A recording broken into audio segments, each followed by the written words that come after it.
Hello friends, आज का जो हमारा टॉपिक है वो है ट्रिग्नोमेट्री। आज के इस वीडियो में हम सिर्फ वो टेबल देखने वाले हैं जो कि ट्रिग्नोमेट्री में सबसे ज्यादा इंपॉर्टेंट है। साइन, कॉस, टेन, कॉट, सेक और कोसेक, जिन्हें कि हम ट्रिग्नोमेट्री रेशियोज कहते हैं। इनकी थीटा की अलग अलग वैल्यूज के लिए हमें कौन सी वैल्यू लर्न करनी है, उसको लेकर एक टेबल क्रिएट होती है और वो टेबल कैसे बनाई जाती है, आज वो सारी वैल्यूज मैं आपको बताने वाला हूं। तो सबसे पहले तो हम ये जान लें कि थीटा की किन किन वैल्यूज के लिए हमें साइन, कॉस, टेन, कॉट, सेक और कोसेक की वैल्यू लर्न करनी है। तो थीटा की केवल 5 वैल्यू के लिए हम ये लर्न करते हैं। 0 डिग्री, 30 डिग्री, 45 डिग्री, 60 डिग्री और 90 डिग्री। थीटा के इन्हीं 5 मानों के लिए हमें ट्रिग्नोमेट्री रेशियो की वैल्यू लर्न करनी है। तो देखिए, आज मैं आपको एक ऐसा तरीका बताने वाला हूं जिससे कि जब भी आपको इन वैल्यूज की जरूरत हो तो आपको इसे याद ना करना पड़े। वो जो टेबल है वो आप खुद ही क्रिएट कर पाए बिना कुछ वैल्यू लर्न की। तो चलिए बिना देर की आज का हम अपना वीडियो स्टार्ट करते हैं।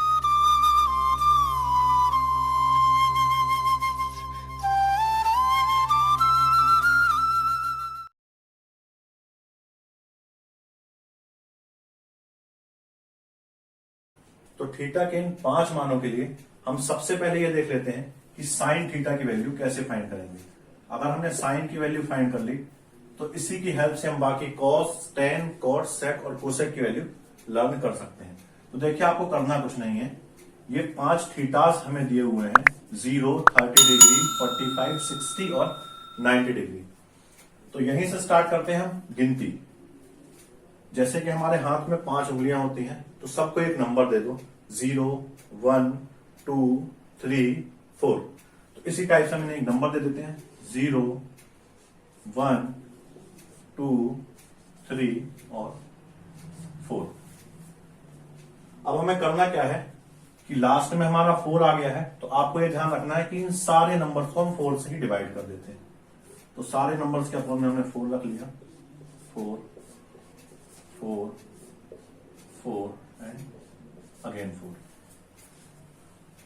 अब उसके बाद हमें क्या करना है, इनकी वैल्यूज निकाल लेते हैं। तो 0/4 0 आ जाएगा, ये 1/4 ही रहेगा, ये हो जाएगा 1/2, ये 3/4 ही रहेगा और ये हो जाएगा 1।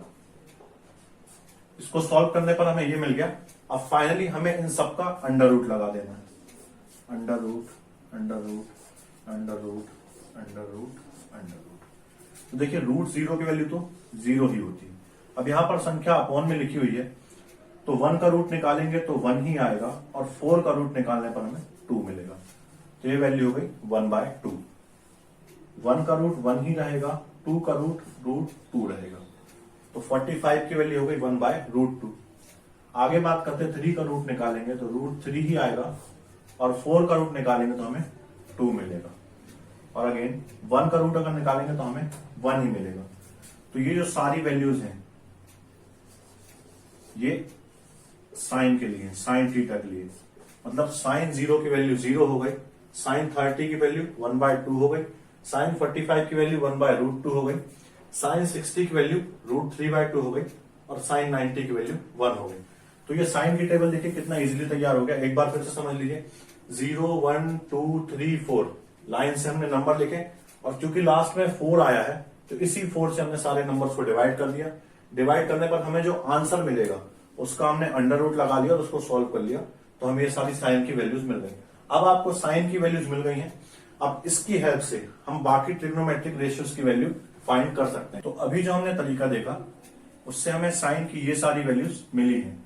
अब इसकी हेल्प से हम बाकी सारी वैल्यूज फाइंड करेंगे, लेकिन उससे पहले आपको एक बात ध्यान रखनी है कि ये जो मैंने लिखा है इस टेबल को इसी सीक्वेंस में लर्न करना होगा। मतलब कि साइन, कॉस, टेन, कॉट, सेक और फिर कोसेक। अगर आप इस सीक्वेंस में से लर्न करते हैं तो आपको ये टेबल बनाना और भी इजी हो जाएगा। तो चलिए हम देखते हैं कि अब साइन से हम कॉस पर कैसे जाएंगे। साइन के हमें सारी वैल्यूज मिल चुकी हैं, तो बस अब हमें कुछ नहीं करना है, इस साइन को पीछे से उठाकर लिख दीजिए तो हमें कॉस की वैल्यू मिल जाएगी। मतलब ये आ गया 1, फिर √3/2, 1/√2, 1/2 और 0। साइन की सारी वैल्यूज को हमने पीछे से लिख दिया, तो हमें कॉस की वैल्यू मिल गई। अब tan पर चलते हैं। tan में हमें साइन और कॉस इन दोनों का यूज होगा, तो जैसे ही ये लिखे हुए हैं इन दोनों को अपॉन में लिख दीजिए तो tan की वैल्यू जाएगी। जैसे कि tan 0 की वैल्यू देखें तो साइन की वैल्यू है 0 और कॉस की वैल्यू है 1। 0 अपॉन 1 इज इक्वल टू होता है 0, तो ये आ गई 0। फिर इस पर चलें तो ये 1/2 और इसको डिवाइड करेंगे √3/2 से, तो 2 से 2 कैंसिल, तो आंसर आ गया 1/√3। तो tan 30 की वैल्यू हो गई 1/√3। ये दोनों सेम ही टर्म है, इन दोनों को डिवाइड करेंगे तो आंसर आएगा 1।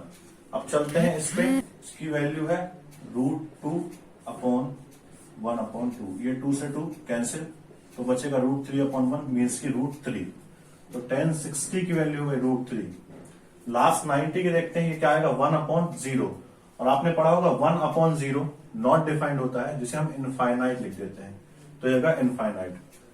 तो ये हमें 3 वैल्यू मिल गई, साइन, कॉस और tan की। बात करते हैं कॉट की, तो फिर वही काम करिए, tan को उठाकर पीछे से लिख दीजिए तो कॉट की वैल्यू आ जाएगी। तो ये हो गया इनफाइनाइट, ये हो गया √3, ये हो गया 1, ये हो गया 1/√3 और ये हो गया 0। तो ये आ गई हमारी कॉट की वैल्यू। अब बस आपको यहां थोड़ा सा याद रखना है कि इस सेक की वैल्यू के लिए हम क्या करेंगे, इस कॉस का रेसिप्रोकल कर देंगे। रेसिप्रोकल करना मतलब नंबर को पलट देना या व्युत्क्रम कर देना। तो 1 को पलटेंगे तो आएगा 1 ही, इस √3/2 को पलटेंगे तो आ जाएगा 2/√3। ऐसे ही इस 1/√2 को पलटेंगे तो ये आ जाएगा √2। 1/2 को पलटेंगे तो आ जाएगा 2। और हमेशा ध्यान रखिएगा 0 का रेसिप्रोकल, 0 का व्युत्क्रम नॉट डिफाइंड होता है या फिर इनफाइनाइट होता है। और बस अब हमें सेक की वैल्यू मिल गई, तो कॉसेक की वैल्यू के लिए फिर हम वही करेंगे, इस सेक की वैल्यूज को पीछे से लिख देंगे। तो ये हो गया इनफाइनाइट 2 √2 2/√3 और 1। तो यही वो टेबल है जो कि ज्यादातर यूज होती है और खास करके कॉम्पिटिटिव एग्जाम में और 10th क्लास के बच्चों के लिए ये बहुत ज्यादा इंपॉर्टेंट है। 11 के लिए भी इंपॉर्टेंट है, पर 11 वाले बच्चे 10th में पढ़ चुके होते हैं तो उन्हें बहुत ज्यादा प्रॉब्लम नहीं जाती इसकी वैल्यू याद करने में। तो आपको ये ध्यान रखना है।